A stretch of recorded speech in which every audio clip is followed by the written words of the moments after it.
welcome to another exciting adventure on the energy that surrounds us. I'm your host, Michael, and apologies to everyone for starting late. We were reminiscing about Indy 500 and Yeah.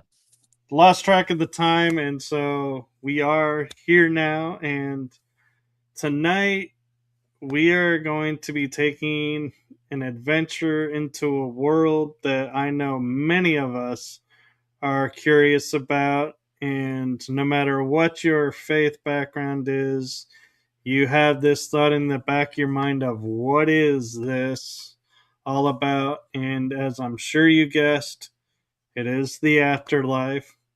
And so I am going to hand it off to my guest who has some really cool information to share around the afterlife. And so I'm going to let him introduce himself and what he does because I just ain't going to do it any justice. So, with that being said, I am going to hand the baton over to the one, the only afterlife extraordinaire, Regan Foster. Thank you. Thank you. Thank you. There, Michael. Yeah. I'll do a little introduction. It's a little crazy sometimes I get introduced because of what I do. So, people, just know if you heard a motorcycle going by there, actually in Los Angeles doing these sessions that I'm going to tell you about. I live up in the San Francisco area, but I do sessions all over California for people. But most of my, actually, is what I'm going to be talking about. Most of my sessions are for people online, all over the world. So my name is Regan Forston, and I'm past board member of the Michael Newton Institute. We call it the Newton Institute. And Michael Newton, who founded the Institute back in the 90s, is a hypnotherapist. He had a client that was, he was helping to stop smoking or lose weight. I don't know why I always forget thing, but it was a standard thing that hypnotherapists do. And it was time for the session to be over. And Michael says to the client, okay, I'm going to count from 1 up to 5 and bring you out of hypnosis. And the client said, no, I'm not coming out of hypnosis. and Michael was like, what? What's going on here? And he said, well, I'm going to wake you up. And he said, why don't you want to come out of hypnosis? And the client said, because I want to go home. I want to talk to my friends. And Michael says, well, I'll wake you up. You go home and you talk to your friends. And the guy said, no, I want to know my friends. All of a sudden, his client is having a conversation in trance with people from the other side. His, parents had passed away and things like this. And Michael, who was between an agnostic and atheist at the time, couldn't believe what was happening because here's this guy. Is he crazy or what? And he said, no, I'm talking to, so-and-so on the other side. And I'd like to visit my friends back home. So Michael, being the inquisitive person and the right person for this to happen to, started experimenting with his clients. And what happened was over his career, he's assisted 7,000 people going to the afterlife and back. And in these 7,000 people that went through afterlife and back, when he would find his client in heaven and they're talking about their angels or guides, there's a council here answering questions and everything, Michael kept pushing the boundaries and kept saying, well, hey, you're over there, ask them about this. And, what do we do for fun over there? Does everybody reincarnate or not? Is reincarnation real? All this kind of stuff. So he published his book called Journey of Souls. There's 1 million copies out there now, Michael, 1 million copies of Journey of Souls. And he wrote a second book called Destiny of Souls. Anybody listen, matter of fact, before I forget, anybody, Michael, that's listening to your podcast tonight, what I've decided to do is just give away free ebook versions of 2 books my latest 2 books.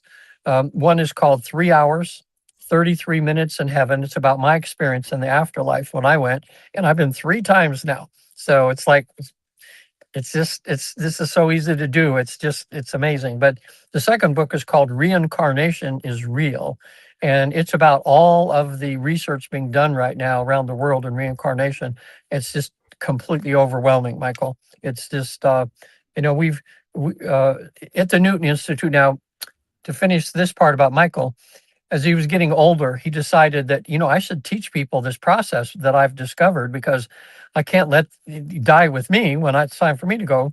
So he began training us other therapists. Now we have about 260. End of this year, we'll have about 275 to 80 uh, Michael Newton facilitators, and we're scattered in 45 countries. So this is a worldwide phenomenon. So what we discovered is a process. This is the big reveal here. What we've discovered is a process that allows anybody to go to the afterlife and back, actually spend hours over there in the afterlife in a drug-free, scientifically structured, easy way. In other words, there's no death here. Near-death experiences are awesome, but who wants to go through what they have to go through to have that experience? So we found a way to get people in a really deep state of relaxation, and it's basically, matter of fact, people don't have to learn anything to do this, because the process we use is something that they do every time you take a nap or you go to sleep. It's just to get you into a very, very relaxed state. And just as theta waves, scientifically, just as theta waves are coming in, most people just fall asleep. I'm communicating back and forth with the client as they're about to fall asleep, and keep them right on the edge, of falling asleep. And we found out now in this research that everybody has the ability then to access all the memories of everything they've ever been before. They can easily go to a past life, their memories of being in heaven many, many times before, as they had different lives, and they always go back home to square one. And by the way, in our research, what we've discovered is we're not created in the womb as people would normally think.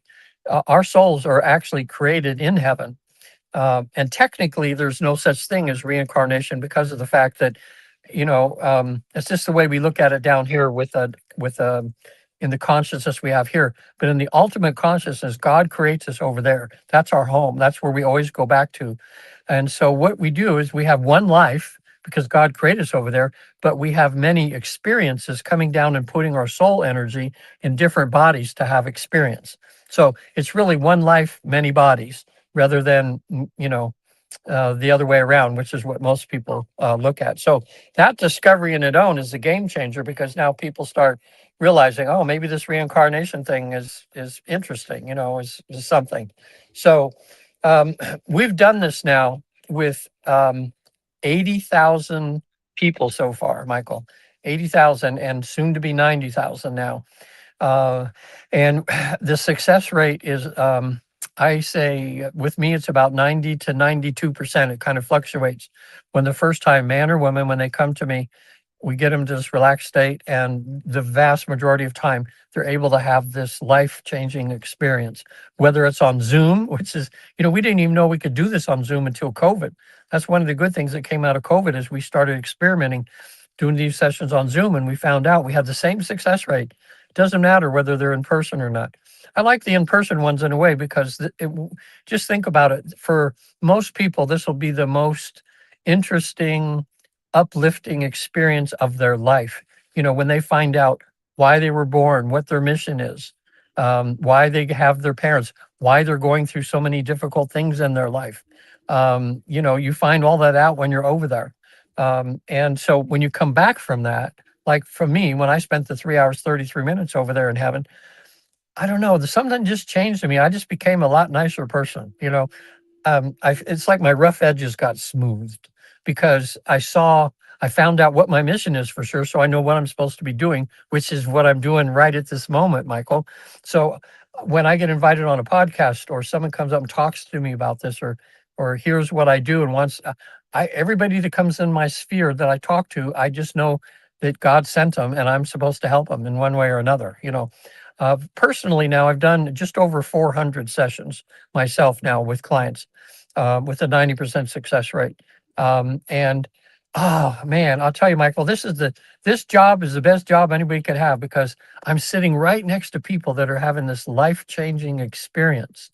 And through them, because they're telling me what they're seeing, and then It's up to me to, Michael says, before he died, he says, I want you people that are taking over, don't get stuck in the way of doing things.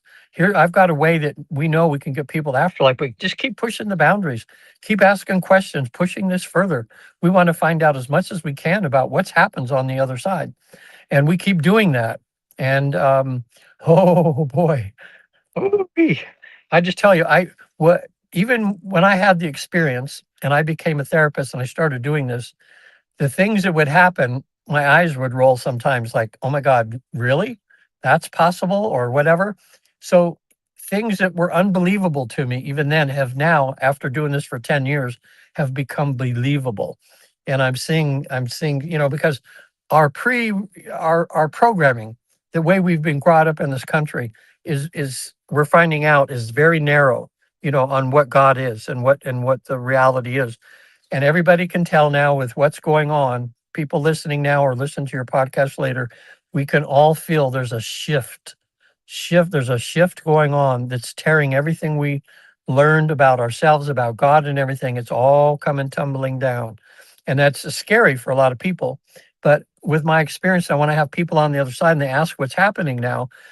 What they're saying over there is we are, as a planet, our frequency is being raised. There's enough people on the planet that are aware enough about God, aware enough about the true reality of things, that it's going to cause the frequency to raise. And anytime the frequency raises, the things that worked in those lower frequencies start falling apart. That means politics, religion, everything, because as we ascend into this higher frequency, everything has to become new. It's like a new set of clothes, with a new awareness. So what they say over there is like, it's like we're going through the rapids right now and things are changing. So don't let fear make you fall out of the boat and drown. Some people are going to do that because they can't handle all this change, but it's coming, it's really coming. So anyway, that's how it all started and what I'm on the show to do today. And every time I do a podcast, it's so great, Michael, that you're doing these things, because inevitably, after doing even one podcast, I'll have enough people to call me, and I'm busy for months, because I can only help so many people. But sometimes if they don't want to do an online session or come to where I'm at, or if I can't come to where they're at, then I'll refer them to another Newton therapist that might be in their area, or their country. I did a session last night with a gentleman from Denmark. It was 1 o'clock in the morning, my time, and 9 o'clock, no, 10 o'clock his time, 10 a.m. in Denmark. And oh, man. All right. I don't know if you want to start off this now because, okay, I don't want to lose anybody here, but I have to tell you now, I'm not making this stuff up. And this has been happening more and more and more. When I have people go to the other side, they're finding out that they have lived many other lifetimes, not just here, but in other planets, other dimensions. I mean, we think that the Earth is the only place where there's sentient life, but it's teeming in the universe. And over the last 10 years, I've had so many people that, well, let me back up a little bit and about this process, okay? When someone comes to me for a session, we found that the easiest way to get to the afterlife is to use a memory that they have of a previous lifetime when they passed away and who was there to meet them. And then, and they have that memory of going back to the afterlife before. So what we do, they get to a particular state of relaxation. I'll count from 1 down to 10, and I'll say when you get down 1 to 10, you'll find yourself going through this tunnel to the other side, to another time in another place. They go through this tunnel that they see in their mind, and then they find themselves in a past life. Now, we don't spend a lot of time there in like a past life regression because we just want to get them to their death scene, have them leave their body, and then we go to the afterlife. But sometimes you can't help but spend time in that past life because they have such fascinating past lives. Most people are going to find out that most of their past lives were, we call them digging potatoes lives. In other words, they were the pauper or they were the fodder that gets sent into the battle, like it's going on in Ukraine right now. But occasionally, you'll get someone that has something that's maybe from recent history, and my clients have been able to go back and find themselves in history, which is kind of interesting and awesome, that way. People, when they call in, if we get people calling in a bit, if they have questions about past lives and stuff, we'll do that too. But here's what happens in a session. You go very, very deep into relaxation. You go through this tunnel. You come out the other side. You find yourself in another body at another time and place. And and Michael, this thing about no time and space, I'm finally getting to understand it somewhat because we're so used to everything being linear here. But when I have people on the other side and they go back to these memories, I can take them back to when they were a childhood, when they could go back and forth on the timeline anytime we want. Even now, I'm starting to have people go into the future and see themselves in the future because everything is now over there. It's time. It's like we have time and space here, a beginning, a middle, and end. But over there, it's already all over there, and you just go to that point. I mean, it's amazing when people find themselves in the future and how their life has changed once they've done what they learn they have to do over there to make their lives better. And then I'll ask the council over there. Again, I'm getting ahead of myself. I'll talk about the council in a minute. But anyway, let me see here because there's so much to this. And we have an hour and a half. I could talk for like 10 hours on this. There's so much to learn. And it's so amazing and exciting. Now, I'll talk about my experience a little bit too, so people get an idea of what I experienced myself. And a bit too that'll help people to understand so that I'm not just making this stuff up. Okay. So anyway, once somebody sees themselves pass away, I have them go to their funeral, and they're usually above their funeral, and that's always very interesting for people. I'll say, well, who's there at your funeral? And they'll tell me, oh, my brother or my sister or my wife or whatever's there. They'll see where they're buried. And then I'll say, now, do you need to stay here for a little while to comfort people that are grieving? Because we find out that souls, I would say more times than not, they hang around for a little bit because people are grieving so bad, and they're trying to put their energy in some way, shape, or form, whether they implant themselves in someone's dream or they show up as a holograph when someone wakes up, and they can somehow use their soul energy to form a holograph so people see them. We've all probably heard stories of that. Michael, maybe, I don't know if you've been to funerals, you hear always somebody inevitably says, I can feel that he's here. I can feel that she's here right now. They Right. are. So anybody that's having that experience, if you've been to the funeral and you had someone you loved that died and you kind of felt their presence, that was them there, because that's what souls do. They hang around for us. So anyway, I'm quiet for a little while. They do that. After a few minutes, they'll say, okay, I'm done. I'm ready to go back home. So I'll say, now you have this memory now. I want you to just rise above that scene. And when I count to three now, you're going to be at the time when someone was there to meet you. So 1, 2, 3, I'll say, who's there? All of a sudden they go, oh my God, there's an angel here. There's a guide here or somebody. All these sessions that I've done, all but 2 have had a guide or somebody that's there to meet them. Sometimes it's a family member, who, like a mother or father that's passed on, and they know that my client's having the session and they want to jump in right away. And so someone goes, oh my God, my mom's right here. And I'll go, good. Say, go say hi to mom. Maybe she passed away 6 months ago or 6 years ago or whatever. But the mom's up there, they're looking after you all the time from up there. So anyway, and then sometimes mom will say, okay, now let me take you to your guide. And so we'll meet the guide, we'll get on a first name basis. And here's the thing we discovered in all this research we've been doing with these 80,000 cases now. Everybody has a guide. Everybody has somebody up there that's rooting for them, that's watching over them, that's there to help them. We all do.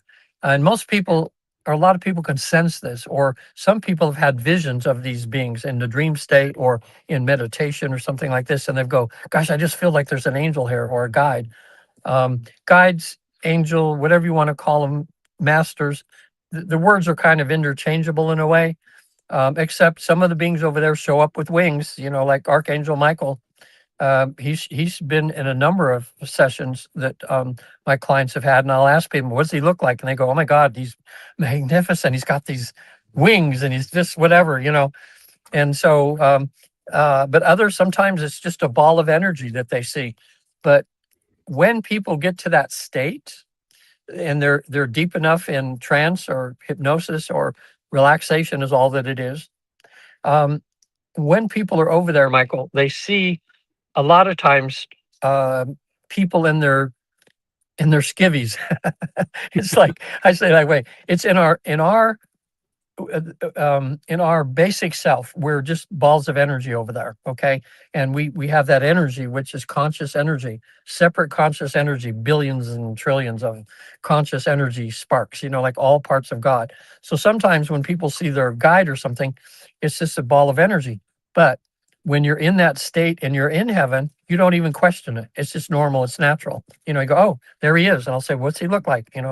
But sometimes, I would say more times than not, you'll see him in some sort of physical form, and male, female, androgynous. A lot of times the guides are. So they get the next step in the process.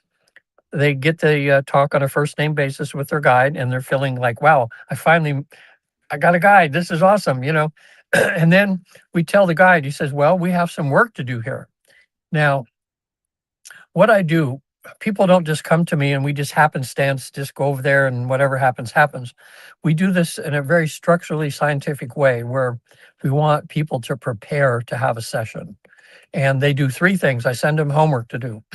Number one, you make a list of the questions you want to ask when you're before a council that will appear before you, because everybody, all three times I've been over there, I've had a council and they'll answer my questions about what's going on in my life. And that's most of the time. Sometimes I've had Jesus show up, and sometimes Jesus will just answer their questions, or Buddha will answer their questions, and again, I'll get into this higher self thing in a bit too. This is going to be that's one of the coolest things in this process is coming face to face with your higher self. Now, as I'm talking, I'm segueing into these things, but each one we could talk about for probably 20 minutes or so. But since I segues into this higher self thing, in these sessions, one of the highlights is when they're at a certain point, and I'll ask them when they're in this state, in this relaxed state, I'll say, can I have permission? Like Michael, if we're doing this, I'd say, Michael, can I have permission to talk directly to your higher self? And when you're in that state, you go, yeah, sure. And then I'll say, okay, now, am I talking to the higher self? And it'll be like, yes, that's me. Whoa. And it's like this, when people look at, because all this is recorded and everything, when people see their recording of this and they see the look on their face when their higher self comes out, you can tell that it's not their personality. It's a higher self comes out and says, yes, it's me. And I'll say, oh, wow. Okay. And the first thing I'll ask is to the higher self, I said, look, when you decided to come down and be Michael, for instance, and you had a plan for what you wanted to learn and everything, right? And he goes, yes. And I'll say, how's Michael doing? Is he on task for what you hoped he would be learning? Or is he kind of, fallen by the wayside and he needs to get back up and running, back on the wagon and keep moving forward? And the higher self, a lot of times will say, well, he's okay, pretty good. But, if he wasn't so lazy sometime, they'll say, it's funny what they'll say. They'll say, he needs to eat better. He needs to do this and that because I want him to be healthy, So we start having this wonderful conversation with the higher self, which is really, really good. At some point, I usually ask the higher self to stand in front of my client so my client can actually visually see the higher self, like if they were to paint it, because I try to imprint in their mind not just feeling the higher self, but actually seeing with their two eyes or their spiritual eyes. So that really helps them to, when they come back from it and they're kind of like going, I can't believe what just happened. Was that really happening, or did I make this stuff up or whatever? Well, the more that they can see the higher self and everything that way, the more real this session becomes. And that's a question. Now, see, because this all happens in here, somewhere. Okay, it's not physical like this right here. It's metaphysical. It's on there. So people sometimes when they come back from it, it's so amazing that some of their times they'll go, God, what if my imagination? I just imagine all that. What if whatever? Well, that's up for them to decide, because you can decide that or not. But usually so much happens and it's so different than they even expected. And sometimes it's very, very emotional for people because, I've got so many people that cry during this because the love that they feel is like they've never felt before. All of a sudden they see a loved one that's passed on, and oh my God, they haven't seen in a while, and they, oh my God, my mom's here, and they're embracing, and it's um, after they think about it for a little while, the majority go, oh my God, that was the most awesome thing ever happened to me in my life, you know. But again, like they said, Michael, we were talking about before the show, the veil is thinning. We can just feel it, where it used to be 10 foot of thick concrete to get to the other side. And now, I don't know, I would say it's about a foot of dirt. Yeah. Is all. Yeah, it's mediums now. Oh my gosh, mediums are coming out of the woodwork. There's so many being trained now. There's so many, and people are starting to accept that. Yeah, God has made some people have the ability to see what's on the other side without, you know, and so the session is kind of like you become a medium. In other words, you see what the medium sees, so you don't have an intermediary, and that's what makes these sessions so real and so uh, have such an impact on people because they're seeing these things for themselves, out there. So you don't have to have a near-death experience anymore to go to heaven and back. I'm guessing this is pretty soon because we have so much research done now. Even if people say about, have we lived many lives? Well, we've done it 80,000 times. Almost everybody does it. So you know, also, I forgot to mention too, I'm also certified with Dolores Cannon School of Quantum Healing Hypnosis, which is a fabulous, fabulous training. It's very similar to Michael Newton's.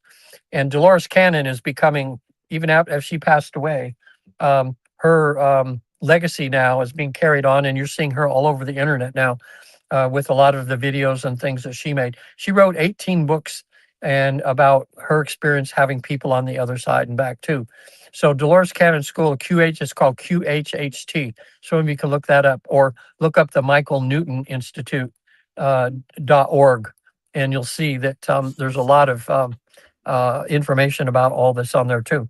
So anyway, let's talk for a minute more about the higher self.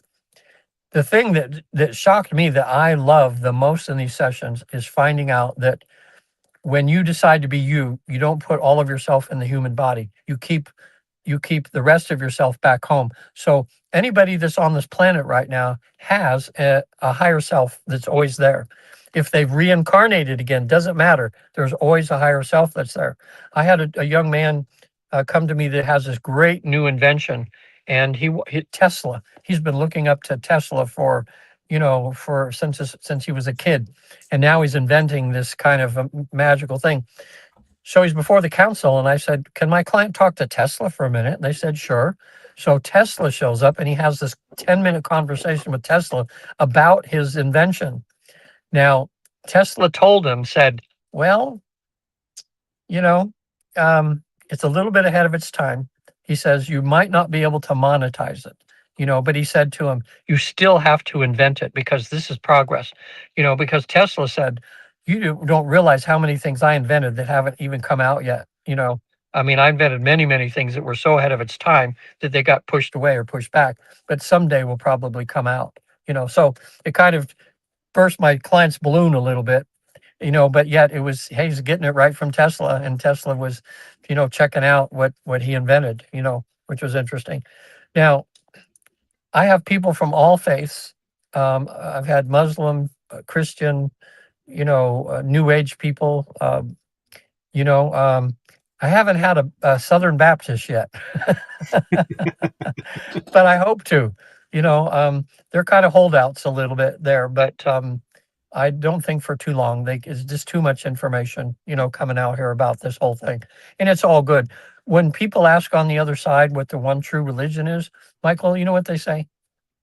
They say, the one you choose. They said, if you choose one, you must have a reason that you need to hear what they have to say, you know. But they'll say that the one true religion is love and kindness wherever you find it. He said, God can't squeeze himself into one tiny little way of looking at God. It's like, everywhere, everywhere that way. But sometimes people pick lifetimes where they need to come down and they need to experience life from a whole different viewpoint. So they'll pick, maybe they were Christian in one lifetime, and now this time they'll be a Buddhist, or next time they'll be whatever, because each one of those is like the mountain. It's like a mountain with 100 different roads that go up to the top. And you've been up these roads a bunch of times. So you go, his soul, you go, well, I've already learned this. Let me go over here and let me go up this road and let me see what it's like over there. And what that does, it just makes a more well-rounded person, as I can say.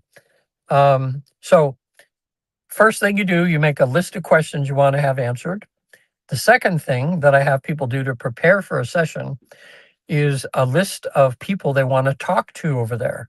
And that's people that have passed on, but more importantly, talking to the higher selves of people that are in their life. In other words, when I have couples over there, each person talks to the spouse's higher self. Matter of fact, as I segue into this now, it reminded me of I had a couple come to me for couples counseling because they had been to regular counseling for months and they were at an impasse. They loved each other, but they could not just get past what their issues were. So the psychiatrist knew the work that I did, and he said, well, look, this is going to be a little unconventional here, but I'm going to send you to Regan, and maybe he can help you out. So they came to me, and what I did is the first day, I had him go to the afterlife. He talked to her higher self. And then the next day she came, she went to the afterlife, talked to his higher self. And then when we found out what the situation was, we came back and it's finally broke the impasse because they finally went, you know what? We got work to do. When they really could identify what the issues were. So that shows you how powerful this experience can be, even for that sort of thing, to let people get beyond their physical, petty kind of crap that they're dealing with and who's right and who's wrong, and go to the higher self and say, look, what are we supposed to be doing here? We're married for a reason, and we're married actually to wake up each other, as you'll find out.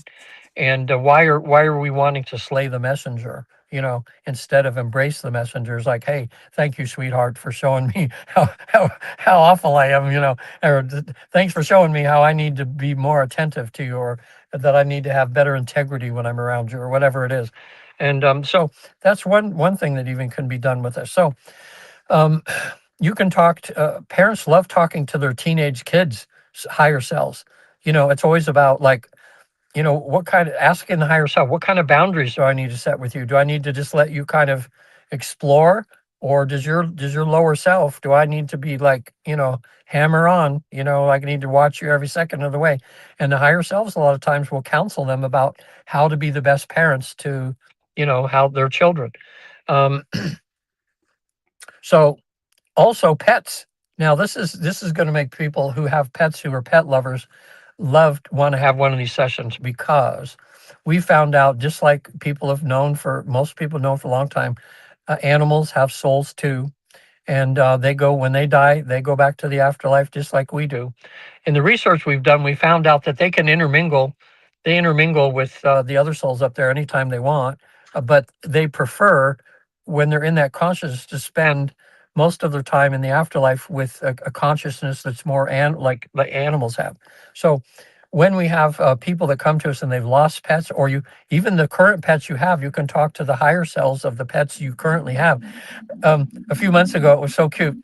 A woman came to me. She had 2 dogs. She just loves her dogs. She had no children, but these dogs were her kids, and she loves them to death. So she's on the other side talking to them, and one of the dogs comes up and says, "Hey, hey," she says, "you're giving him too much lap time and not me enough." And she's entranced, and she just laughs. She goes, "Oh my God, that's true. I've been favoring one."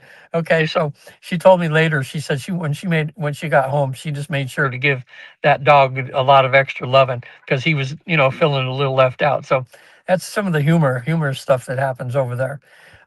Some people had pets as childhood.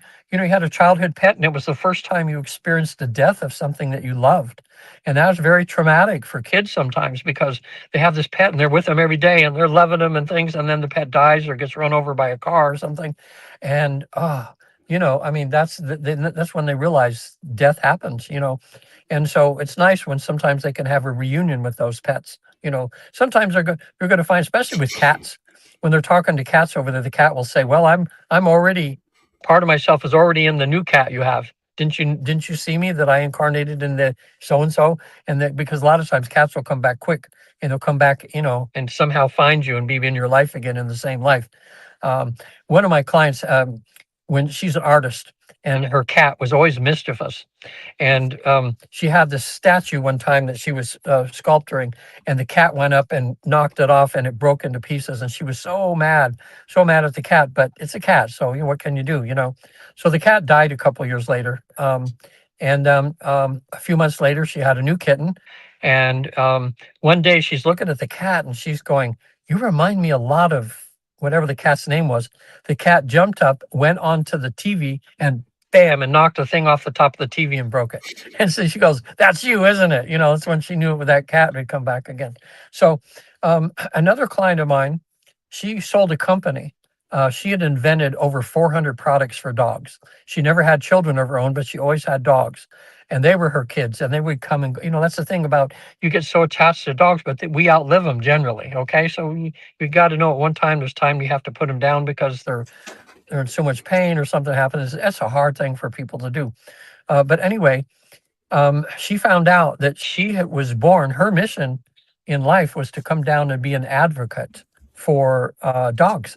And also became clear. She goes, "Oh my God, that's why I invented all these things and stuff." So she's retired now, and she just invited us to a table. She set up a fundraiser for the Humane Society in our county and is working with the Humane Society, helping them raise funds. We went and sat at her table. She goes, "Oh my God, I'm retired, but here I am helping dogs, animals. Oh my God, I couldn't believe it. I'm sitting at this table and they had this auction, and then people raise, we'll give 50,000. We'll give, they raised 300 and something thousand. That's in Marin County. I have to put my hats off to Marin County people. They're animal lovers. And one night they raised $300,000 for the Humane Society.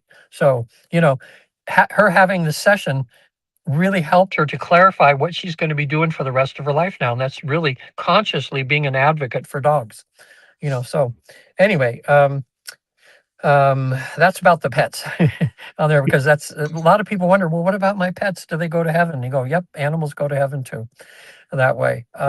Third thing, also too, because you can talk to the higher selves of people. Boy, and I could segue into this now too. Boy, oh boy.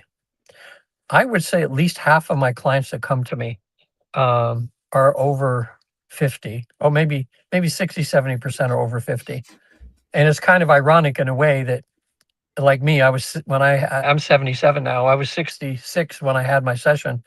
And then I found out what my purpose for living was when I was 66. And I thought, well, isn't this kind of like, it's like the credits are running and now I find out what I'm supposed to be doing. And no, it's like I was a retired therapist until I had an interest in this. I went and got the training, and now I'm back like full time, and loving it and realizing, okay, I'm an old guy, but I'm doing my mission, what I'm supposed to be doing. And that's what feels so wonderful about having this job. I'll probably be doing it till whatever time it's time for me to go, So the third thing now, and this is really an awesome thing. Most people that come to me have some sort of illness of some sort, or they have a stack of medications on their drawer, for heart problems or back problems or cancers or whatever they're dealing with. What we discovered is when you're on the other side, they are more than happy to furnish a healer to talk to you about your health issues. And so usually I'd like to do it. There's a place of rejuvenation, which is another thing we can get into in a bit too, where people go. But sometimes at the place of rejuvenation, we'll ask for a healer. But more times than not, it happens when they get their questions finished from the council. And then I'll bring up to the council and I'll say, well, my client here, thank you for answering all their questions. That was really awesome. Thank you. But my client has some health issues. And can we have a healer come and talk to them and discuss it? They always say yes. And I'll say, okay, I'm going to count to 3. 1, 2, 3. And I'll say, who's there? And they go, oh my gosh, there's some being, some angel or some doctor, like heavenly doctor there. We'll get their name, and then we'll start talking about the health issues they have. That's a revelation in and of itself for people when they realize why, in a sense, they've made themselves sick. Okay. Most people are going to find out that it's wrong thinking. Uh, it's they're holding back anger for people. They've not forgiven people that have done them wrong before. They have a sense of wanting to get even or something. And the big one is, Michael, they'll say you're lacking it. You don't have enough self-love. That's the big one. And that happens. It's so, sometimes we're the last one to forgive ourselves when other people have forgiven us. And sometimes we loathe ourselves, or we go, oh my God, I should have never done that horrible thing. And we have a hard time forgiving ourselves. They want us to get over that. Like, come on, you're not that person anymore. As long as you've learned your lesson from it and you don't want to do that again, if you want to do it again, go ahead and that's up to you. But they mostly say they want us to be able to look in the mirror and look into our eyes with love and say, hey, dude, you're perfectly imperfect and that's good enough. And I love you. No matter how many screw ups you've had in your life and how many things you've done, you've learned from those things, and you become a better person because of those things. So let's get on with it now. Let's talk about who you are now and who you're becoming. And that's what they're really interested in. They want us to really concentrate on looking ourselves and saying, look, we're okay. We're okay. We screw up sometimes, but big deal. Everybody does. We're learning here, kind of thing. So I, phew, I've just been amazed. I've had a couple of times in the last couple of years, 2 times, where my clients have had a healing. Like we'll always ask for healing. We'll say, has my client learned their lesson from this thing they were going through, that what was supposed to teach them? And if they say yes, I'll say, well, why do they have to have this anymore? Can't we just heal it? And they'll say, okay. I had a woman laying on my couch, my therapist couch, and she came in with a cane. She had a frozen hip, and so she had to walk with a limp. She found out during the session that the reason she had created the frozen hip was because she was getting ready to retire from her job. She was going to lose her work family, who she loved dearly, 40 years of working with these people they became like me. Even she loved some of them more than family, even. All of a sudden, she's not going to be seeing them anymore. She's going to have a lot of pain from that. Um, she also joked and says, like, if my husband says he wants to make him a lunch every day, forget it. He can do it himself. He says, I'm going to be around him more. I love my husband, but not 24/7. It was kind of funny that way. But there was a little bit of there, like, okay, now what are we going to do? And she was going, I don't have any hobbies and things. Am I just going to be sitting around? So a lot of fear. So they told her, in your mind, you've created your hip uh, so that you can't move forward. It was just like a physical kind of thing, freezing her hip, because it was a sense almost metaphorical about I can't move forward, or I'm afraid to move forward. But anyway, they had a nice talk with her. She finally said, oh, I understand. It's going to be okay. Because they showed her she had an amazing future coming up. And that got her kind of excited. So we said, can she have a healing? So right in front of my eyes, she's laying on the couch and she's moving around. All of a sudden, a big old loud pop, and her hip went right back in place.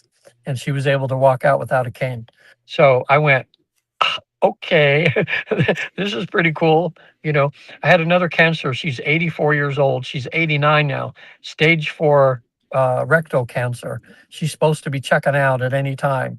And we did that session with her. And now I haven't heard from her this year, but for 4 years now, every time when she has a birthday, she sends me things saying, I'm still kicking here. My cancer's not taking me out. And I go, good, because they whatever they did over there, she attributes it to that.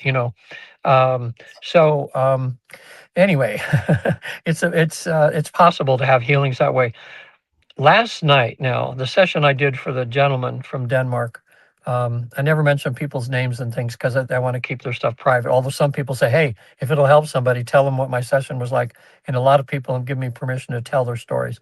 But I met a healer, and the healer's name was Zen. So I start talking to Zen, and my client had been bedridden for a long, long time. We found out that he had planned to come down and to have a body where he would be caused to have an illness that would keep him in bed for a long time because of some things he needed to learn about. They say that if you don't see how important and how special it is to have someone to love, and then all of a sudden you're bedridden and you have nobody in your life to love, all of a sudden you see how special that is. Okay. So sometimes people need to learn that, that way. And he somehow from other lifetimes or something needed to learn that in here. But they said he has learned his lesson. And, we're confident that he's learned his lesson. He suffered enough. And we're going to go in and work on him for a while. And it may take, slowly over a year or two, he's going to be being healed. So Zen says, go in and ask the higher self some more questions and stuff. I'm going to be working behind the scenes. I'm going to be working on him. He said for your time in Earth, about an hour. So just go ahead. So then I say to Zen, then I'll say, okay, higher self, now can you come out? And Zen goes, yeah, I'll be here. And then the higher self comes out. So now I've got my client, the higher self, and I have Zen. So I've got three characters that are in this scenario. So anyway, for that hour, he went in there and every once in a while Zen would chime in and says, I'm working on this now. I'm balancing this part of his body for this. I'm going into the different organs now. I'm doing this. And so Zen was keeping me track of what was going on. So anybody out there that wants to have a session, you want to deal with your health issues, we can really dive into that. Now, I'm just going on and on and on and on, Michael, here, and I can just keep on going. But do you have a question you want to ask? And then I'll segue into to another part of this. I do have an interesting question for you because you mentioned listing the names of people to talk to, like their higher selves, whether they're here or on the other side. Yeah. What about if, let's say, for example, hypothetically, you have like a family member who you absolutely do not talk to, and they're on the other side now, and they want to talk to you about what was going on and why what happened. Do you ever have the chance, or not chance necessarily, but that type of person come in and like trick the person in the session to hear from them and make amends, or does it always stay, nope, I wasn't invited, so I can't go in? Well, I'm so glad you mentioned that, because that is a very important thing. And when people make a list of who they want to talk to over there, I usually say the good, the bad, and especially the difficult. Okay, because when you're on the other side, you have a chance to find out why your relationship is so difficult with somebody. Okay, here's a good example. Well, okay, two examples. The first one is a woman who came to me who had a father that was very militaristic. He never held her. He never no much physical contact ever in her life. He was always there for him. He never abused her or anything like. He was just distant all the time. So she was always trying to get his attention, always trying to get his approval. She'd bring a report card with a B, and he'd say, "What's wrong with you? You should get an A." So she never felt good enough. Well, she was just starting to build a relationship, she thought, a little bit. Her dad was in the 60s now, and she was in her 40s. And then he dies of a heart attack. So she was devastated because I never got to really connect with my father. So, and her session was so interesting too. She goes into trance. We get her to that really relaxed state, goes through the past life, meets her guide, and then all of a sudden she finds herself in a level of heaven. And it was like the way she was describing to me, it reminded me of like people waiting for a train or a subway or something, where you have the platform, and everybody there was wearing brown robes. And so I said, well, I wonder if your father's here. So I said, go up and ask somebody, tell him your father's name, and ask if he's one of these in this group here that's waiting for, I don't know, maybe the train's coming by to take them somewhere, maybe they just died or something, we didn't know. So he asked someone there, and then someone says, "Oh no, he's probably," and pointed up. So I said, "Okay, I'm going to count to three. You're going to rise up above from that, maybe as if to go to a higher level." She goes to a higher level. All of a sudden, she's standing on a platform. Everybody's wearing blue robes. Okay, so this made me think about maybe the level of understanding that souls are in heaven, and maybe they're all going, similar group with similar group. So we asked someone there, is her father here? And they said, no, he's probably, you know. So she rises above that. All of a sudden, there's this golden door. And I go, oh my God, a golden door. I said, maybe you're supposed to go through it. I mean, you wouldn't have a door if you weren't supposed to go through it. I said, I'm going to count to 3. I want you to see your hand on the handle there. And so she did. I said, just kind of walk through the other side. And I'll never forget the look on her face, Michael. She's in trance and she's kind of like, what? What? And I said, what's going on? She goes, there's my dad. And I said, well, where are you doing the face thing? And she goes, he's smiling at me. And she started crying because she never felt a genuine smile from her dad ever. And here she's in heaven. She sees her dad. He's smiling at her. She's feeling love for the first time. It was almost too much for her to handle. She starts crying. And I said, okay, just enjoy that feeling. I says, I'm going to be quiet for a little bit. I want you just move over to him and have a conversation. And I want you to ask him why was he that military dad to you? Okay. So I'm quiet for a little while. A little bit later, she goes, okay, my dad and he's still here, but I can tell you what we're talking about. I said, did you ask your dad that? And she said, yeah. He says, daughter, what you don't remember is we had this all planned. Okay. You asked me to be your father in this lifetime, and you said you needed to have a father that was very distant, father was very strict with you, that didn't show you much attention, because in other relationships in their lifetimes, you'd always been too codependent with people. You never could set boundaries. You were what you consider to be a weak, when you incarnated as a woman, you were weak and you wanted to be strong and to be able to stand on your own 2 feet. And she's going, God, that's the person I've become. And I said, yeah, because you planned this with your dad. He was going to do it. So he hugged her. They got to talk for a while. I'll tell you, after that session, she goes, oh my God, I finally have my dad now, because she realized that she'd signed up for this, and that too. So that happens. Now, I have people sometimes that have been very severely abused by people, women, rape, incest, oh my gosh, violence, that sort of thing. And so I ask them, when people around me, they just tell me everything because they know there's no judgment here. We all know that everything's been really tough. And I'll say, thank you for sharing that with me, because we can do something about that. Well, because I'll tell them, you still have some negative energy in your body, don't you? That's from the new go, yeah, even if it happened 30, 40 years ago, it still bothers them when they think about it. So I say, let's see if we can get some healing about that.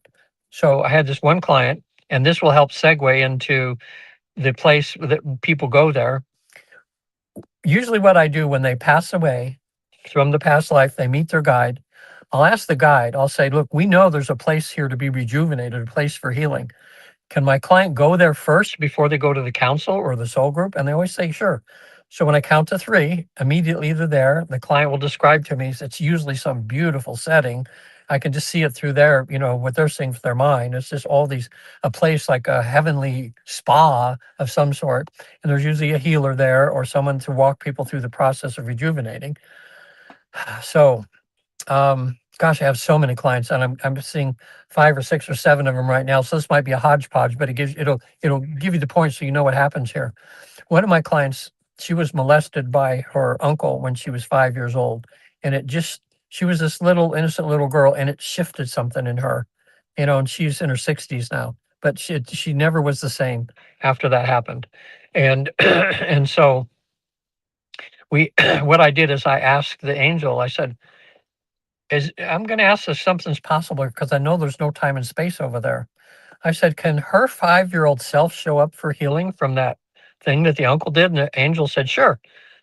So immediately she's in trance right there. And I said, you see your 5-year-old self? She goes, yes, she's here.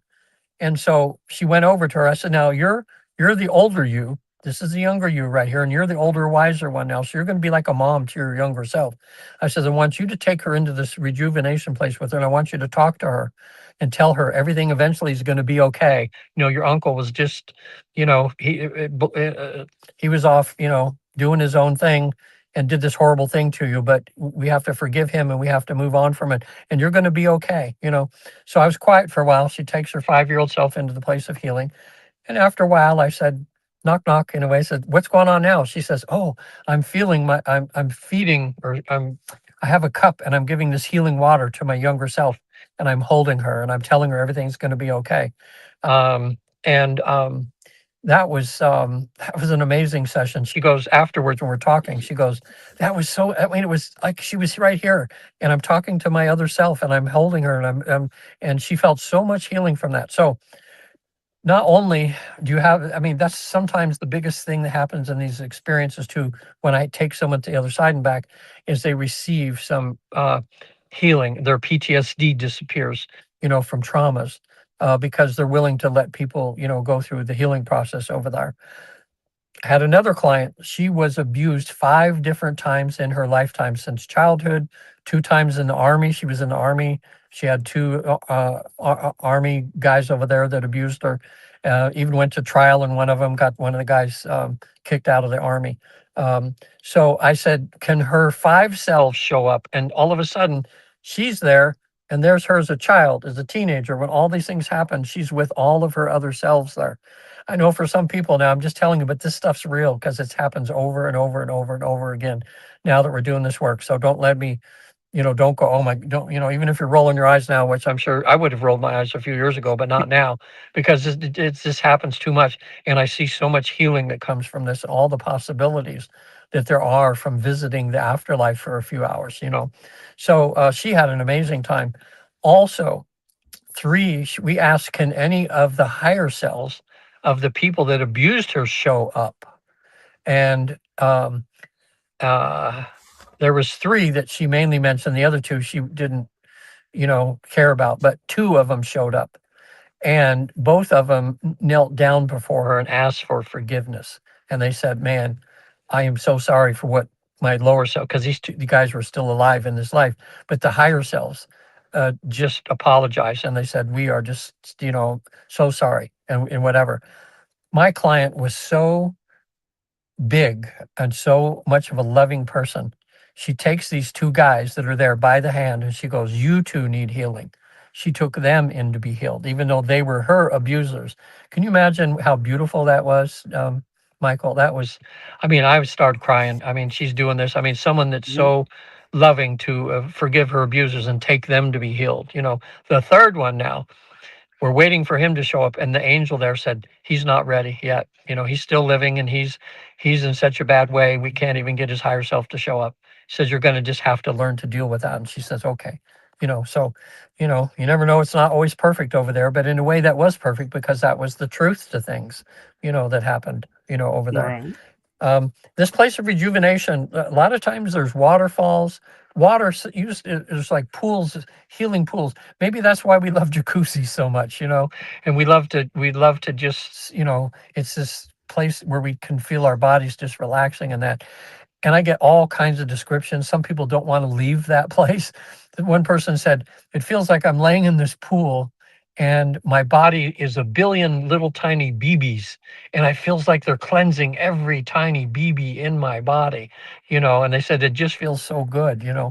Um, and sometimes they stand under a waterfall. And once they stand there, and I says, well, does it feel wet like a waterfall? And he goes, well, it says, well, tiny bit, but it's mostly colored like a waterfall of all these colored energies, like a waterfall of energy going through their body that's cleaning and cleansing and, and healing them, that sort of thing. So I have, in these 400 I've done, I've got just, I could talk for hours about all the types of healing that's done there, but I'm getting better and better now. I mean, when I did my first 100, I was pretty good. I always had about an 85% success rate. Now it's up to about 90, 92. And by the way, now there's always some people that the first try, they don't have success for a lots of different reasons. And I tell them not to worry. I said, look, just hang in there because what I do is I'll schedule a second session for them. And I don't know if any of the therapists does this, but I want them to have the experience. So what I do is I cut the fee in half. It's normally 500 and the sessions last 5 to 6 hours on an average. Okay. So these are long sessions. Okay. It's an all day kind of thing. Second time they come, most of those become successful because something happens between a first and second session. I think maybe it's a lot that their mind doesn't get in the way because it knows what's going to happen. They know the procedure, so their mind can just more relax and allow themselves to go into a deep sleep or a deep relaxation. That way. So Um, now, some people want to start and just put their tiptoe in a bit, and they'll say, well, can we just start with doing a past life regression? I'll say, sure, we can do that. If that's successful, then we'll plan and do the whole, where you get the whole meal deal, where you're going to go over there and back. And I have fun with those because then we spend a lot of time in the past life. I had one recently that was very interesting. Actually, she was a client that came to me. Oh, and by the way, two people out there, when we're talking about traumas and things, I have been a trauma specialist for over, well, about, oh yeah, over 20 years now. It's 2008. No, excuse me, 18 years. I can get my math right now, 18 years. And I've been specializing. Most of my clients are women that have PTSD from rape, incest, or violence. And so many, oh, I mean, what a wake up call it was for me to start doing this work and seeing how prevalent it is in society. And so many women have been hurt by this. Well, I do regular hypnotherapy also, besides these, going to the afterlife and back.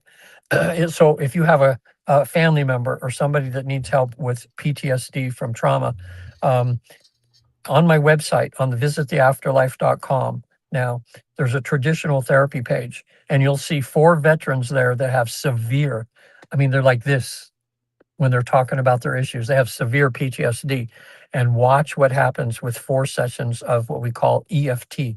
It's called tapping or emotional freedom technique. Um, we could do another, sometime, this would really help your listeners too sometime.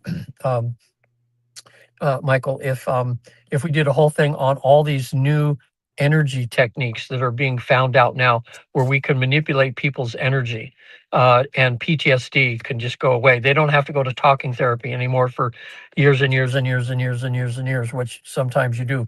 Usually in 3 or 4 sessions, people have a semblance of normalcy. God's allowing us now to find these modalities to just, get people better, that way. And you watch the videos on there. There's also a new thing called Havening Touch, when you can learn it to do it yourself in 5 minutes. It's amazing. And they're having PTSD disappear sometimes in less than an hour just by doing it. It's just these different moves that you do it in. And what it does is it manipulates energy in your body so your body can heal itself. And I've seen miracle after miracle happen with that. So anyway, just wanted to segue in that because some people, they're not ready to go to the afterlife, but they have PTSD. And if you want someone who's been doing it for 18 years and helping hundreds of people, they can always get a hold of me. And even on Zoom, it could be in person or on Zoom, and they can get help. No need to have PTSD anymore for the rest of your life. EFT is one of the number one things they're using for veterans now. They're using for veterans. So let me turn the light on here because it's dark where you're at now, isn't it? It is. Yeah, it's just 8 o'clock here and it's dusk. Right. And I do have a interesting question, about, going to the afterlife and where I was going with it, and I'm glad we went where we did, but I was thinking, so I'll use my personal life as an example, is I have a grandmother who pretty much had nothing to do with me my entire life. I didn't even know when she died because it was like, and haven't shed a tear about it. But I'm curious if I go and do this session of going into the afterlife and say, I'm talking to family and everything. Does she have the right to enter my space and say, hey, I want to talk to you, even though I was never there for you in the real world, as we call it? Yeah, Or, how does that work? Because personally, I wouldn't want to talk to her because I'm like, there's nothing to talk about. You were never around. yeah. So think of it this way. Uh, when you decided to come down and create a play, like if you're in the audience watching your life, there's, act 1, act 2, act 3, act 4, and new people keep coming from behind the curtain on stage, and then they leave. And some people are just in the periphery. You never really see them. They're just there. I've had grandparents sometimes just come in unannounced, but when I've had grandparents that people loved and missed, we ask that they put them as part of someone they want to talk to. And when we bring up their name, that's when they appear. It's like we invite them, and they that seems to be one of the rules over there, that Nobody wants to encroach on you ever on your space for any reason whatsoever unless they're invited, you know, that way. What we usually do when my clients, an average person has a half a dozen to 10 people maybe they want to talk to over there. And when we're finished with that, I'll say to the guide, because your guide's always with you, I'll ask my clients, where's your guide right now? They're usually over to the right, to the back. They just kind of stay there holding space for you, letting you do your thing with your soul group of all these people you talk to. So we'll ask the guide there, says, is there anybody that my client should have asked to see? Or is there anybody that wants to see him that we didn't ask for? And occasionally I'll have someone come forward. The one I'm thinking of, all of a sudden my client, he jumps a little bit, he goes, oh my God, my music teacher from when I was a kid. Oh my gosh, there's Mr. So-and-so. And he hadn't put him on the list, but then he remembered that teacher when he was a young kid was kind of like a dad to him and was very nurturing and mentoring. And the music teacher just said, well, I just wanted to tell you how nice it was seeing you as a kid and all that. And it was a very pleasant thing, but he didn't think to ask to see him, that Right. way. The same thing we do when you go before the council and you ask your questions. We'll say, did my client think of everything you should have asked, or can you give him some parting wisdom to take with them, which we leave the council? And they'll always have some sort of thing, or they'll say, well, maybe you could have asked about this or that, So we always want to, I don't know, I'm getting, the more sessions I do, the more thorough I'm getting. That's why my sessions are getting a little longer and longer. But I figure if you're in Disneyland, hey, let's go on all the rides instead of just a couple, and Right. let's see what we can get done. Um, And I have another question when dealing with the mhm. council, because you had said, you know, has my client, done what he needs to do or gone off course? Has there ever been a time when they go, well, he did go off course, but he's exceeded where we thought, and it's like we don't want him to go back to do. We like where he's at now Oh, and doing what he's doing. It's like, whoa, we didn't see this coming. uh, Has that well, ever happened? not exactly like that. Um, well, first of all, too, because this is a question some people have, there's never any condemnation over there of you as a soul and what you've done is even as many. And I've had clients that have told me some things that, oh my golly, they've really done some stuff. But, we all realize we've all made mistakes. It was part of learning. They've learned their lessons on that. But they never point the finger, or they'll never. And that's the thing that we've found out too. There's no, all these 80,000 and the 400 I've done myself, there's not been an ounce of any type of dark matter, of any negativity, of the devil, of hell, of any of that. This all happens above all that. Okay. There may, in a certain level, down lower levels of frequencies, that kind of stuff may be, and I think that it serves its purpose because it's like a training ground for people where they're tested constantly. Some people call it the devil. And, um, in early Judaism, they didn't have a negative, they didn't have a negative thing to say about what we call the devil. They called the entity the tester. In other words, that he worked with God, and it was his job to test you, to put things in front of you, to have you make decisions to see if you're going to do the right thing or the wrong thing. So it was just about like a good teacher at school, that doesn't let you get away with anything, that says if you're going to graduate, you need to know every single thing in this class. Otherwise, you're not to this level yet. And that's the way they looked at it. At some point, there's a book, I think Elaine Pagels wrote it, from Columbia University. She's the one that's the head of religion studies uh, and teachings over there. And she wrote a book. And it's all about the history of the devil and how it's shifted and changed over centuries and stuff like that.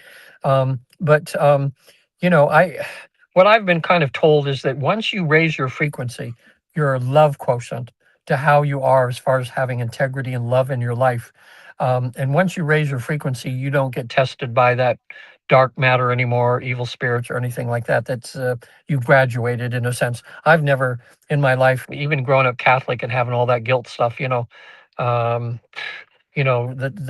I've not passed tests before, but it was me that didn't pass it. Wasn't because the devil made me do it, or something. It was just me being tested. Um, And that's, let me, this is a good way now. We have about, 15 or 18 minutes left.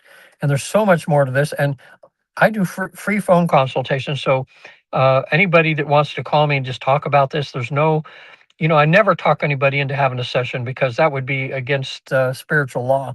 I just give out the information. They'll know because people come to me and they'll go, Regan, you don't have to talk me into this. My higher self or somebody is pushing me to do this. And people will just know.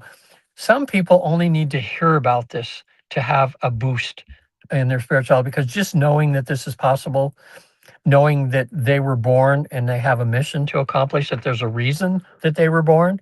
A lot of people, they really know, they have a feeling because they're doing their passion and they know that that's what they came here to do. But just finding that out and also having all these hundreds of thousands of people saying heaven is real, they don't need to know any more than that. They just go, yeah, heaven's real. I've got an angel. Great. And I'm down here to do this job.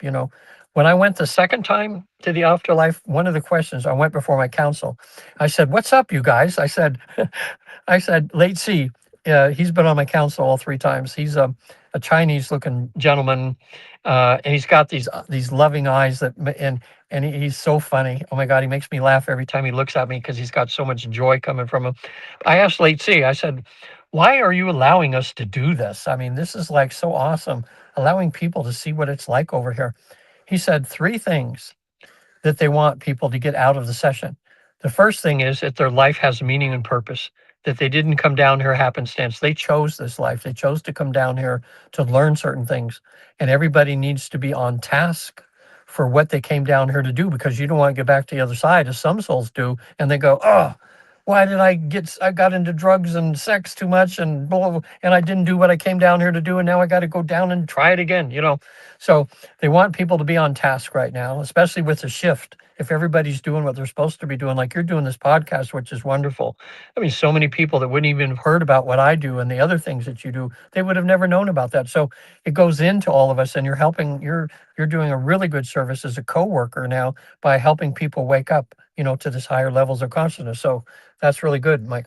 And so they want you to know that your life has meaning and purpose. You have a mission that you're on, and when you're on the other side, you'll come out of it knowing what your mission is and what you're supposed to be doing.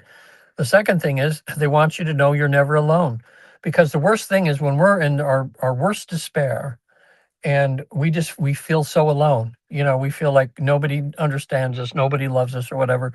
Your guide or angel is always as close as your heartbeat to you there, loving you and knowing you're okay. And that's why sometimes only thing people need to do is acknowledge that they have a guide or an angel, and then you'll start hearing everything. Because again, the angels and stuff don't interfere with us. They might kind of whisper sometimes, but we don't hear because we're so closed off. But once you open your ears to what they're trying to tell you, it's like having a life coach with you all the time, and it's through your intuition. You'll just have an inner knowing that God is speaking to you through, his workers and stuff like this to help you do that. Okay. Third thing is, okay, your life has meaning and purpose. You're never alone. And the third thing is that for 100%, you know that there is an afterlife and that you're an immortal soul, that you never die. Okay. So they're hoping that those three things alone will get you to come down and do what you came down here to do, and that's to be on task. So that's the main purpose. They want everybody to be on task. So what if you live past lives or not? Okay, it's incidental, and knowing about how did God create this, and was there ever an Adam and Eve, and was Moses real? Did the Red Sea part? That's all incidental stuff. It's like you came down here to be in this class right now. You're taking life probably 101 if you've been here 100 times or something, and you're here to accomplish something. So put your attention on that. The other stuff is, you'll know that, when you go to the other side, you go, oh yeah, hey Moses, how you doing? You know, kind of thing. That's it. So I'm going to tell you now about the biggest thing that happened to me that really changed my life when I was spent 3 hours, 33 minutes over there. And that was actually happening after I went to the council. And the council, I found out that I was on task, that I'd made some missteps, but I was now back on task again. There was a female guide over there. She's wearing a hoodie. I didn't know it was female until she took, after Late C talked to me, she goes, shoop. And it was this beautiful female angel or guide. And she says to me, Regan, I'm really proud of you and happy that you've done very good at balancing your male and female energy in this lifetime. And I remember for the council, I went, yay, because I know that had been, if people read my book, which I'll send people the free ebook.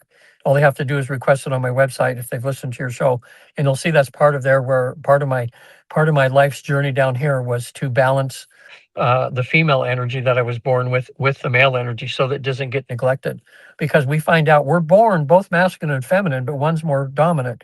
And sometimes because it's dominant, we think the other one doesn't matter, but it does matter, if we want to have a well-balanced life. That's how I became a better listener and started to be okay crying in front of somebody, or, crying at a movie, where before it was like, I'm a man, I don't cry at movies, kind of thing. So anyway, I was coming back from all that, seeing my mom and dad and finding out my mission is, finding out I'm doing okay. And then I'm above the earth. And I know it's so cool because now I know what the astronauts see. Only I was further out than any astronaut, I believe. And because the earth was just a tiny little speck in the distance. Even from the moon, you can still see the earth is pretty big, but earth was pretty small. And my guide, Rebazar, he was still with me. And I was just kind of like Superman, just kind of flying back down to earth. I'm glad he was still with me. And as I got kind of in the earth's orbit, in a sense, I said to my guide as we kind of slowed down, I says, man, that earth, look how beautiful it is. I mean, it's just floating in space, and you can see the oceans and the mountains, and yeah, man, what a gorgeous place. And then he stopped me, and we stopped cold. He said, I'm going to ask you one more time. Are you sure you want to do this work? And I knew he meant the work that I'm doing right now, doing these things for people. And I'm in trance, but I screamed, yes. Actually, I said a naughty word, but because it was coming from my gut, yeah, yes, like this. Right. And then he said, okay. So we started the earth was getting a little larger. And then I'm in trance, and all of a sudden I'm starting to feel this horrible emotional pain.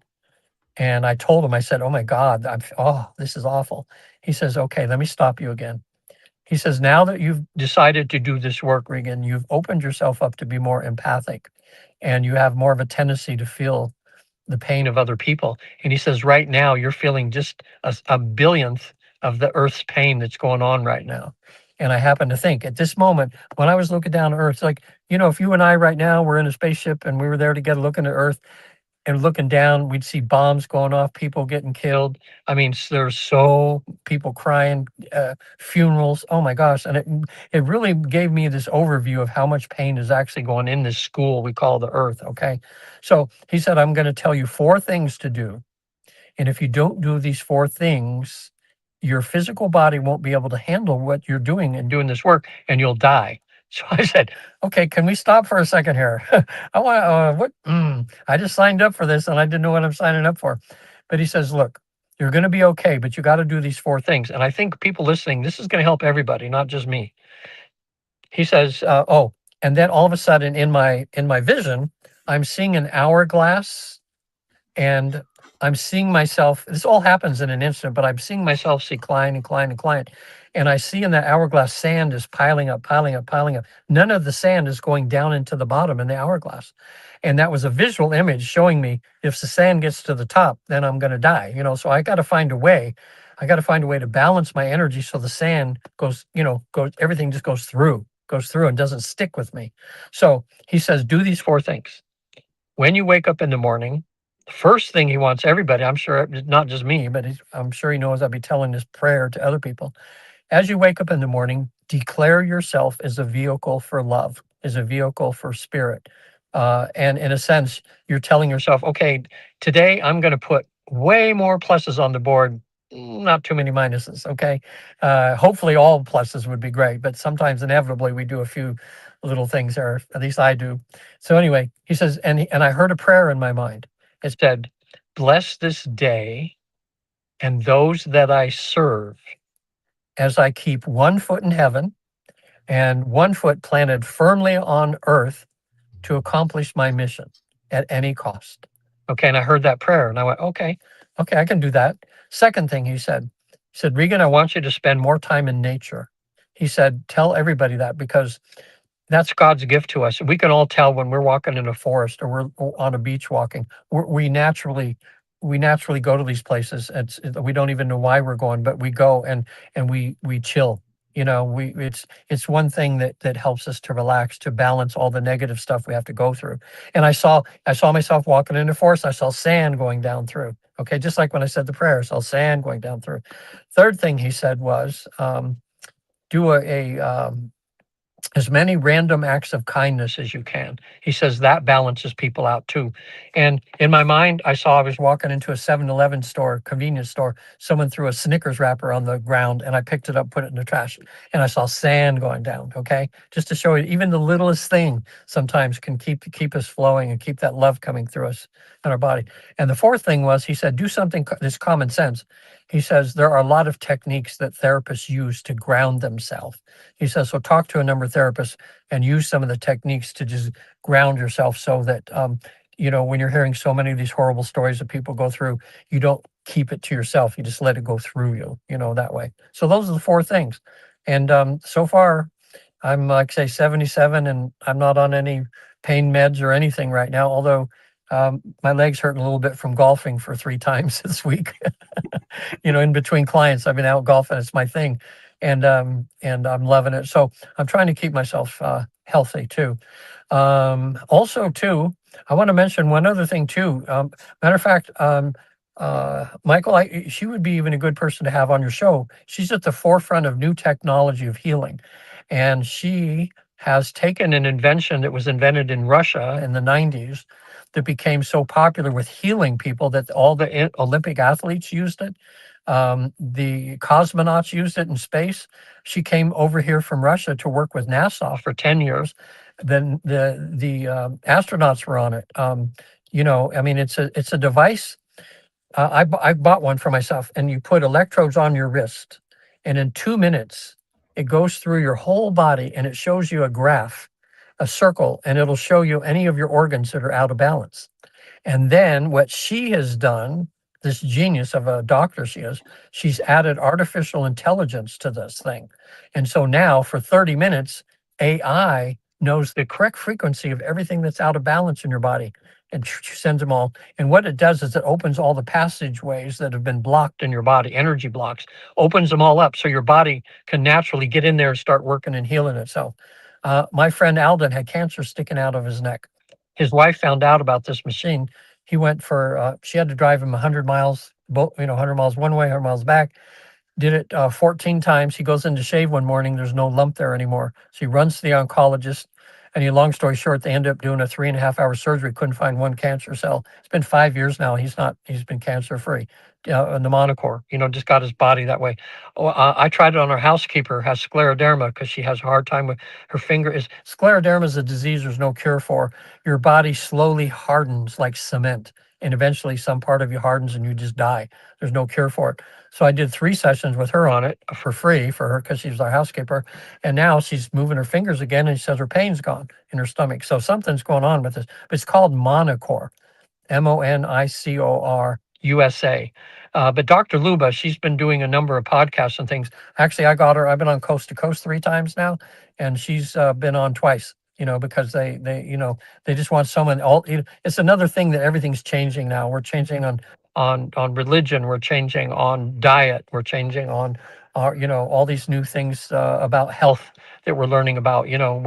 This is an exciting. People are scared a bit, but this is, to me, I'm so glad to be alive right now because Michael, all of us, we're right now witnessing. We're like been waiting for so many thousands of years, they say, for this change to happen, and here we are as all this change has taken place. So from when you were a child until you're my age or something now, the changes are going to be with AI and everything coming in now. It's just who would have never thought of it even 10 years ago that so much changes would be happening, but it is. So anyway, what I want to do before we're done here is just tell people now I do these sessions online. Like I say, still 90% success rate. I usually should clarify that with say within 1 or 2 sessions.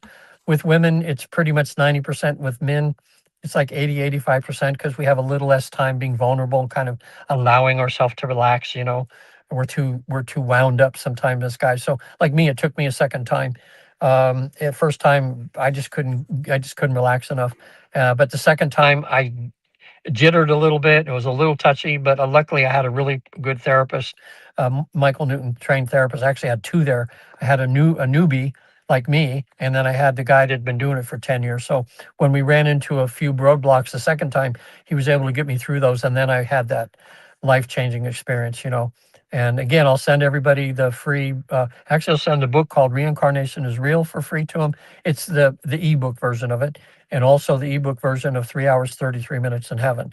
Um, but also the best book to read if you want to know more about this and read case histories is Journey of Souls. There's a million copies out there. You can get them on used books sometimes for $5 or $6, but it's in like eight or 10 different languages. You can get it on Audible. Also Destiny of Souls, or the latest book that us therapists have written that just came out last year, because we're all over the world now as therapists doing this. It's called Finding Purpose. And you can find that online too, or go to newtoninstitute.org and you can order it from there. And that's the current book about all the latest stuff that's going on right now. So there's lots of things, lots of information. Also, there's 18 books Dolores Cannon wrote from QHHT. Oh my gosh. Um, if we do another show in the future, I want to talk about all this alien stuff. It's going to probably, as it's all kind of happening now, if I come back in 6 months or a year, we're going to be in the midst of it all. And I can tell you, I've had so many clients that have been on other planets, on spaceships, on other dimensions. Um, you know, and my old paradigms are breaking up like crazy as I'm finding out all this stuff. But it's research, folks, and I'm just the person talking about what we're finding, and we are finding stuff. So I'm happy to help any of your podcast people listening, and I want to thank you, you know, for having me on your show, Michael. And you're a joy. I can tell you've got a good sense of humor. You're a nice guy, you know, a good guy that'd be fun to have a beer with, you know, if Oh you're yeah, drinking beer. I'm and trying to, I'm, I have a lot of clients. I've gone to a lot of AA meetings. So, you know, a lot of my clients have had me help them get off of or recover, to help them recover being alcoholics or lose weight. Actually, the house I'm staying in right now, one of my first clients back when, and she was, I think, 220 at the time, and she used to be a ballerina, but she had gotten to 220 and was feeling horrible. And I did a couple regular therapy sessions with her, and we slowly got her in a good diet. And anyway, she's maintained. I think she's 118 now for many years. And she always says, "Oh, you helped me get there," but it's hypnosis. It's not me. You know, it's just these modalities, you know, really work for people. all right.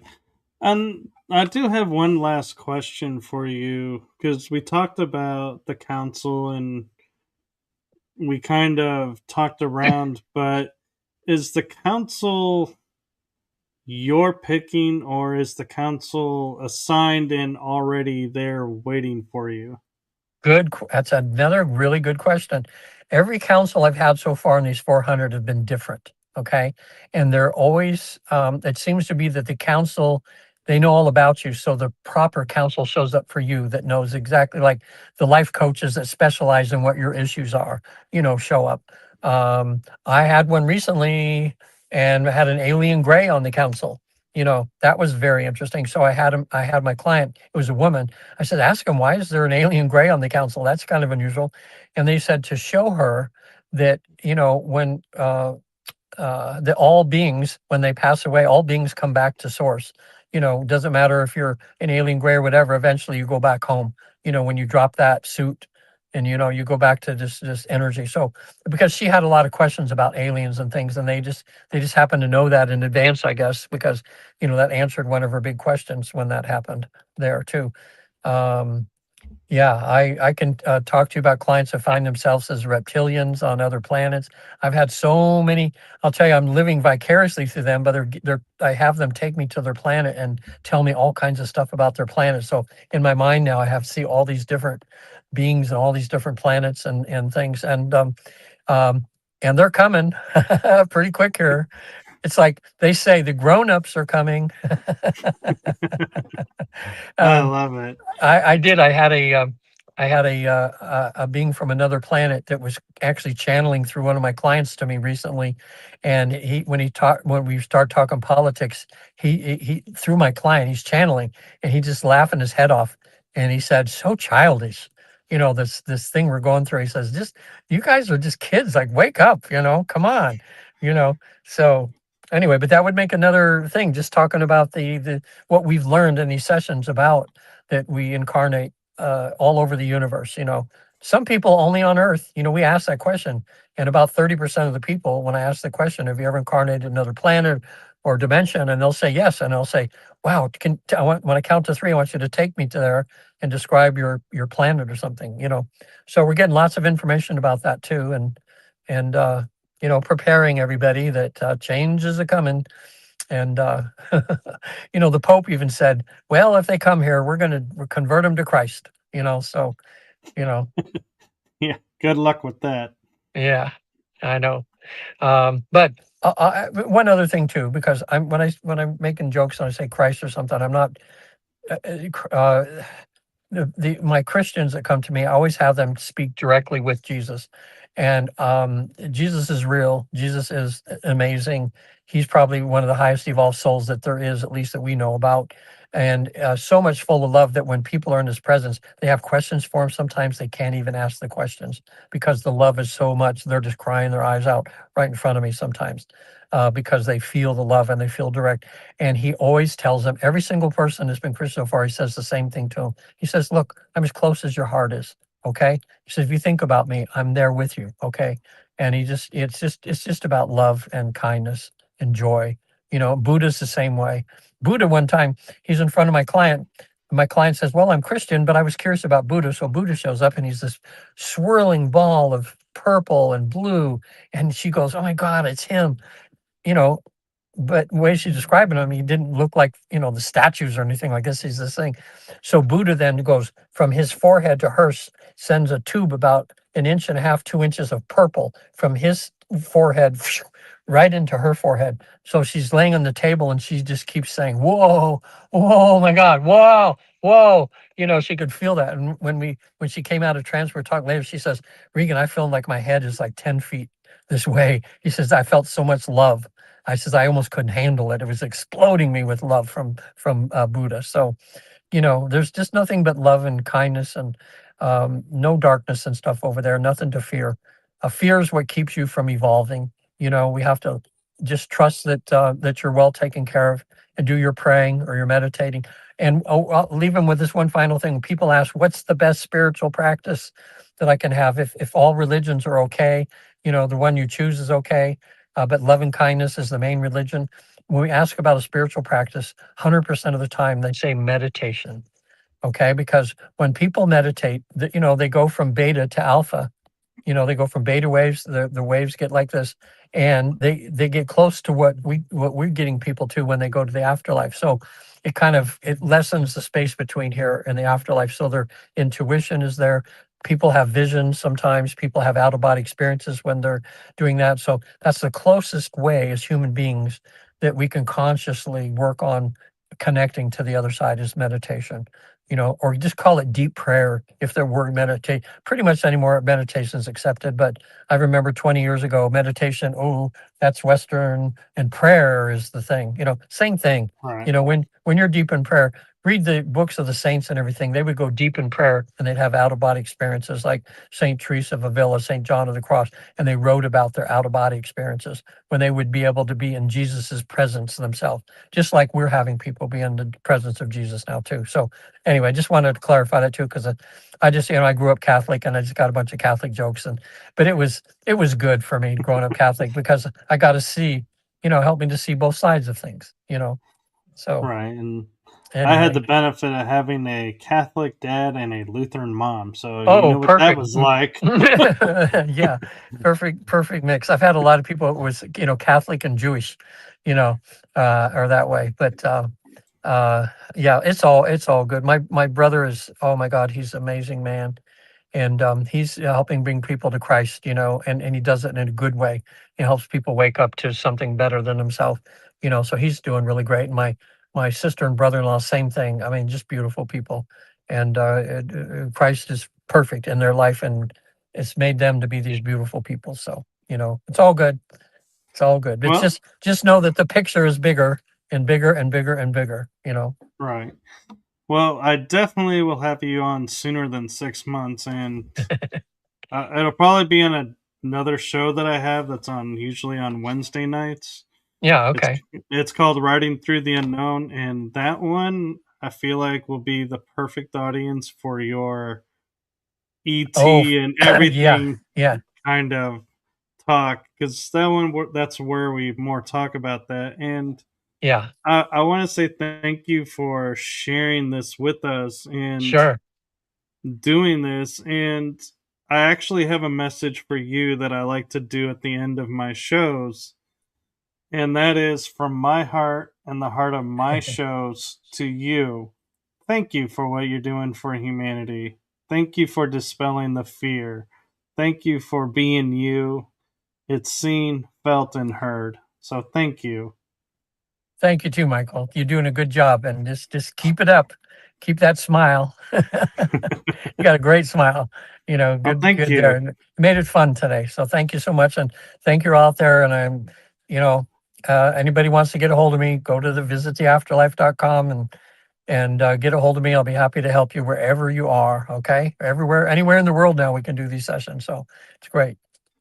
Yes, thank you. And thank you to everybody in the chat room and everyone watching. And do like, subscribe, and follow along, because you never know when Regan will making another appearance on this show or another show. So make sure you follow along so you don't miss out, and keep the hope. And as Regan's pointed out, keep the love too, and live the days with love. And with that, I am going to say good night, and we're going to call it a night. And we definitely will have to get a part two, because I feel like there's just so many more questions Oh, that there's a people want to lot more I didn't ask. cover. Yeah, yeah. Okay. All right, Michael. So thank you, and we're going to say good night to everyone.